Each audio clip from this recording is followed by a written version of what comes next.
Today, we continue with the novel Journey to the West. In our last episode, we talked about a monkey born from a stone. After he ascended the kingdom and achieved financial freedom, time freedom, and all other freedoms, he began to be afraid of death. He wanted to achieve immortality, so he left Huaguo Mountain on a raft to search for immortals, Buddhas, or gods. The monkey king drifted on the sea with the wind and arrived at the South Jambuvipa continent. This place name comes from Buddhist scriptures. As we said in the last episode, humans live on four planets, located on the four spiral arms of the Milky Way galaxy. South Jambuvipa is the worst of the four planets, the Earth where we live. But according to the map setting of the other, the South Jambuvipa is the one of the four continents in the ocean. We simply call it the South Continent. The Monkey King drifted from the East Continent to the South Continent and landed on a shallow beach. He stole clothes from someone and learned to wear them like humans. He traveled through various villages and cities, learning human habits, language, and social graces. He searched everywhere for information on where to find immortals and the methods to become immortals. But this continent is full of people who are chasing fame and fortune. The people of this continent are strange in the eye of the Monkey King. The author used a poem to describe them.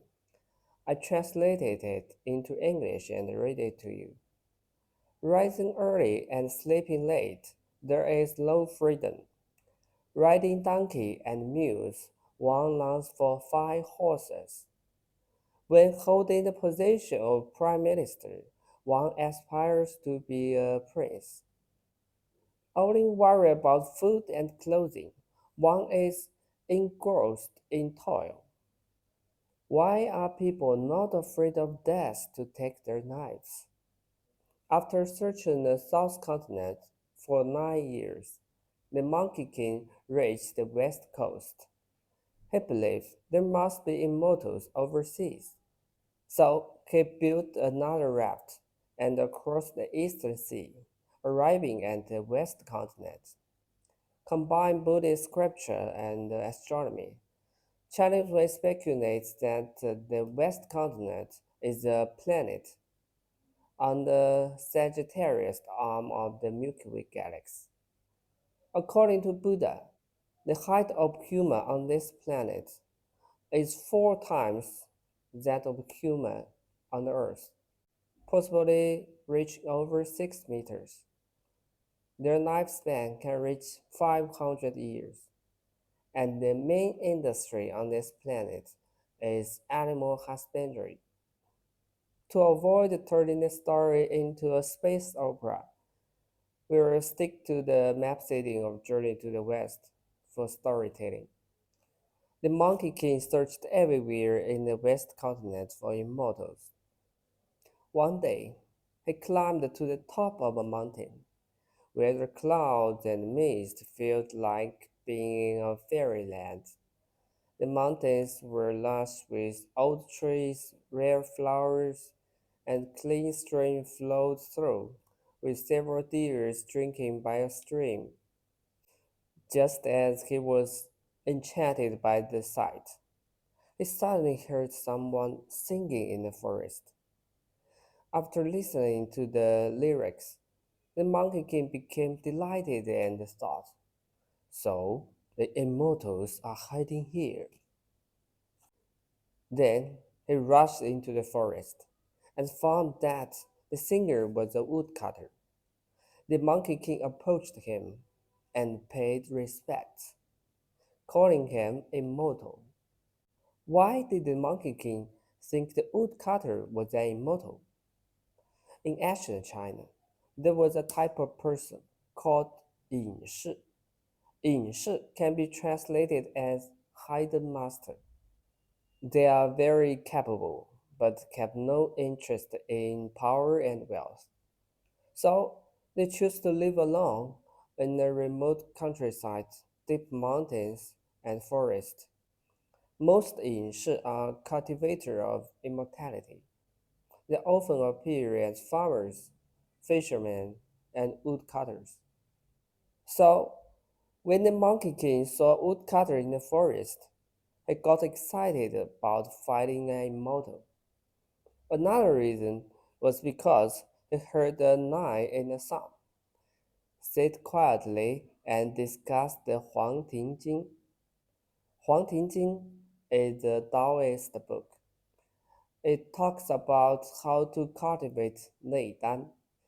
Nei Dan is like a small ball of energy that a practitioner forms in their body by absorbing the basic power qi from the universe.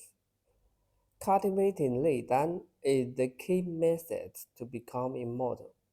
We will talk about Lei Dan in more details later.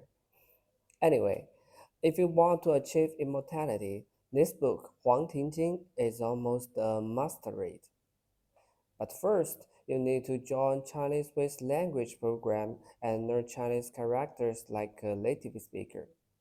You can't rely on a translated version of these books. Returning to the story, the woodcutter was not afraid when he saw a monkey in clothes and speaking human language. He said, I'm just a poor man who cannot even afford enough food. How could I be an immortal? The Monkey King replied, I just heard you thinking about Huang Tingjing. Aren't you an immortal? The woodcutter said, the song was taught by an immortal, who is my neighbor. The woodcutter told the Monkey King that this mountain was called Lin Tai Fang Cun Mountain, and there was a cave in the mountain. This cave was called Tated Moon Three-Star Cave, where an immortal called Xuputi lived. Xuputi had many disciples, still with 30 people practicing with him. The Monkey King asked the woodcutter to guide him, but since the woodcutter still needed to cut wood, he pointed out the direction and let the Monkey King go by himself. Following the direction indicated by the woodcutter, the Monkey King walked for 7 or 8 miles. Then he indeed saw a cave. The cave door was tightly shut. Outside stood a stone tablet with 10 big characters engraved. Lin Tai Fang Chun Mountain, Tilted Moon Three Stars Cave. Precisely where the woodcutter said it is. The name of this place hides a big secret of immortal cultivation. If you are not interested in immortality, you can skip this part and listen to the later part of the story. The mountain's name, Lin Tai Fang Chun, consists of two words, Lin Tai and Fang Chun. What does Lin Tai mean?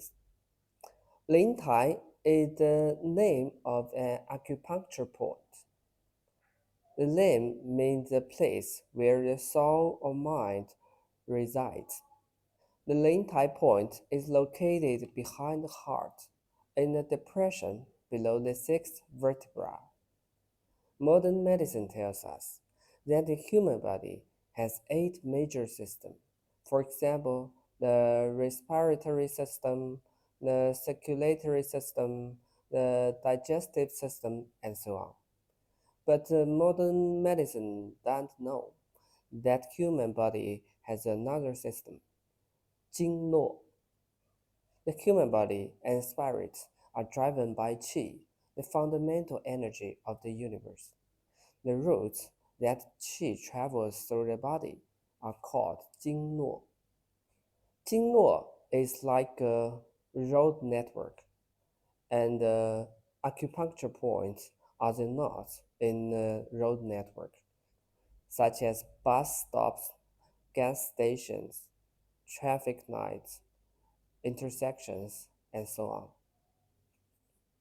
Acupuncture is used to restore a person's health by regulating these road networks and knots. Chinese Kung Fu is the control of these road networks and knots to gain stronger fighting ability. Immortality achieved through the control of the networks and the knots to realize the exchange of energy between human and the universe. The mountain's name also includes another word, Fangchun. Fangchun is another name for heart in ancient Chinese.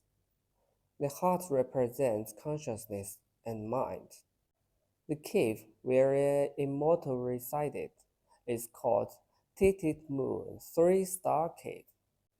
This name is actually a riddle about Chinese characters. It is a slatted curved moon with three stars on the left, top, and right. This pattern is the Chinese character Xin. We learned this character in our three elemental Chinese characters course. This character denotes the heart, consciousness, mind, something opposed to matter, and the origin of the universe in Buddhism. The Monkey King learned all his skills in this cave on this mountain. Why did the author name this mountain and this cave in this way? What message does he want to convey? So, Journey to the West is not a simple mythological novel. The deepest reader can comprehend Buddhist and Taoist secret of cultivation. Let's return to our story. At this point, the Monkey King was like the first time you go to your girlfriend's house to meet her parents. He was excited, but too shy and too nervous to knock on the door. He just climbed the tree to pick up pine cones to eat. Before long, the door opened and a kid emerged. In Chinese mythological stories, immortals often have one or two young attendants who appear to be 10 years old boys or girls, but in actuality, they are several hundred years old. They usually serve as assistants, students, and servants to immortals. The kid asked the Monkey King what he was doing here. The Monkey King replied that he had come to learn the Tao. As we mentioned earlier, Tao refers to the origin of the universe, whether in Buddhist or Taoism. Those who seek to become immortals or Buddhas are called practitioner of Tao or cultivator of Tao. The kid said, "My master was just giving a lecture and suddenly mentioned that someone had come to learn the Tao. So he led me to the door and greeted, 'I guess that's you.' Then he led the monkey king into the cave. This is the second cave in Journey to the West. The first was the Water Curtain Cave. That's the home of the Monkey King from the last episode. Caves have special significance in Chinese culture.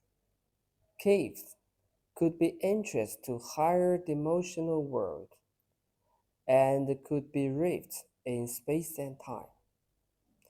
There is a Chinese saying, a single day in the cave equals to 1,000 years in the world. The story goes that a woodcutter was watching two old men play Go in a cave. After watching a game, he went home and realized that 800 years had passed in the outside world. Many immortals and immortal cultivators lived in caves. In many places in China, You can still find caves where immortal cultivators have lived. Let's go back to the story. After entering the cave, the monkey king found that it was another world. Inside the cave were layers of lofty pavilions and magnificent palaces. The master Shibuti was sitting on a platform with 30 immortal cultivators standing on both sides. When the monkey king saw Shibuti, he knelt down and called out continuously. The name of the immortal is Shibuti. The name Shibuti comes from Buddhist scriptures. He is one of the 10 major disciples of Buddha. However, in Journey to the West, the description of Shibuti is the image of a Taoist immortal. Why is this? This is a very profound question for you to think about. Shibuti asked the Monkey King, "What's your surname?" Chinese people usually ask for someone's surname when they meet for the first time. It's not polite to ask for the forename. The Monkey King replied, "I have no nature. Even if people scold or hit me, I never get angry or retaliate. My whole life is without nature." In English, this seems to be an answer that misses the point. But in Chinese, surname and nature sound the same, both pronounced as xing, as you can see from the response here. At this moment, the Monkey King was in the highest level of have no nature. Instead, he regressed after many knowledge and skills later on. This is called barrier posed by knowledge in Buddhism. Both Buddhist and Taoist practice require us to return to the initial state of no nature. Shibuti asked again, "Who are your parents?" The Monkey King answered, "I was born from a stone, without parents or name." Shibuti then commanded, "You look like a monkey. Then your surname shall be Sun." Sun in Chinese means monkey and also baby. In Taoism, an important stage in the cultivation of immortality is to restore life and body to the state of a newborn baby. It's like restoring factory city. Shibuti also gave him the religious name of Wukong. Each Chinese name has a specific meaning. For example, Jackie Chan's Chinese name is Chen Nong, which means to become a dragon. The name Wukong is much more profound than that of Jackie Chan. It contains the highest secret of Buddhist scripture. This is saved for later on. The Monkey King has had a name since then, Sun Wukong. What did Sun Wukong learn here? Did he achieve immortality? To find out what happened afterward, let's listen to the next episode. Follow Chinese Way, learn Chinese the Chinese way, the Chinese way.